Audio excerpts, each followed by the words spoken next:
Sa unang tingin ay tila patay na ang mga isdang ito. Tuyong-tuyo na at walang sinyales ng buhay. Ngunit nung pinatakan ng tubig ay agad na gumalaw ang bibig nito at tila muling nabuhay na para bang isang zombie. Pinutulan ng palikpik at inuntog pa. At ang isang ito ay mukhang wala ng mata. Ngunit lahat sila nung dumampi ang tubig sa kanilang bibig ay mabilis silang sumipsip ng tubig. Ito ang isdang pleko o mas kilala na janitor fish dito sa atin. Lumalaki sila hanggang 2 talampakan. Naglipa na sila sa mga ilog ng North America. Ang manatee namang ito sa Florida ay nagpaspa daw sa mga pleko. Ang mangingisdang ito naman ay wala ng ibang isdang nakuha at puro na lang janitor fish. Ang pleko o janitor fish ay isang uri ng armored catfish na madalas nating nakikita sa mga aquarium bilang pet.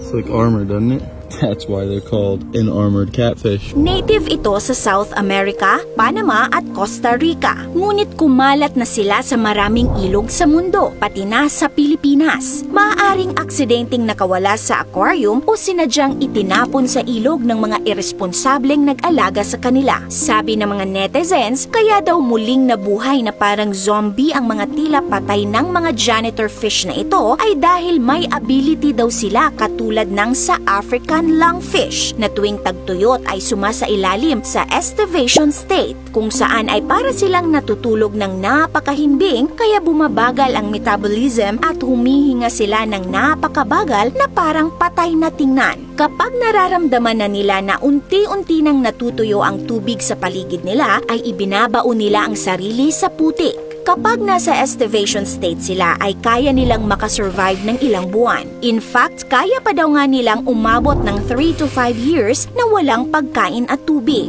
Yan ay ayon sa isang article ng National University of Singapore. At pagsapit ng tag-ulan ay gagalaw at mabubuhay muli ang African lungfish. Malas lang ang ibang lungfish dahil hindi na sila umaabot ng tag-ulan. Nabubungkal na sila ng mga tao at ginagawang masarap na ulam. Is he deep or is he just small? Deep. Look at him. Open. He's in a cocoon. Look at this. Hey, a very big one.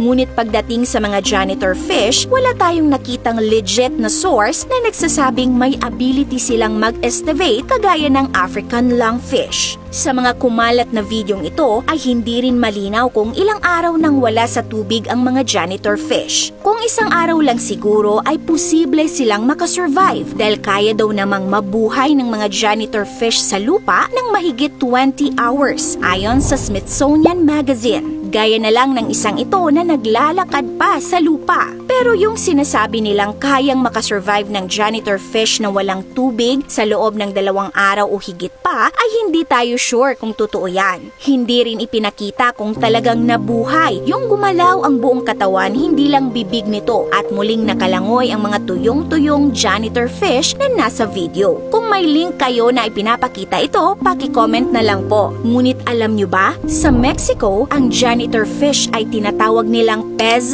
diablo o devil fish dahil sa itsura, aggressive behavior at perwisyong hati nito sa kanilang kabuhayan. Nagiging salot at peste na kasi ito sa kanilang mga ilog doon. Imbes na isda ay mga janitor fish na ang kanilang nalalamba. Kinakain kasi ng mga janitor fish ang mga itlog ng ibang isda kaya hindi na makapagparami. Sinisira din nila ang tirahan ng mga native species. Kinakalkal nila ang mga kailaliman ng ilog. At naging kompetensya na rin sila sa paghahanap ng pagkain ng ibang isda. Maging ang Pilipinas ay hindi nakaligtas. Naging salot na sila sa Laguna de Bay. Ito ay kuha sa isang ilog sa Alabang noong 2018. Ito sa Pasig River at sa Maramag, Bukidnon. Hindi pa daw polluted ang Pulangi River sa Bukidnon, kaya ang ibang residente doon ay kinakain ang mga janitor fish para mapakinabangan. Ikaw ka-awesome, kaya mo bang kumain ng janitor fish? This is your Ate O from Our Republic. Hanggang sa muli and stay awesome!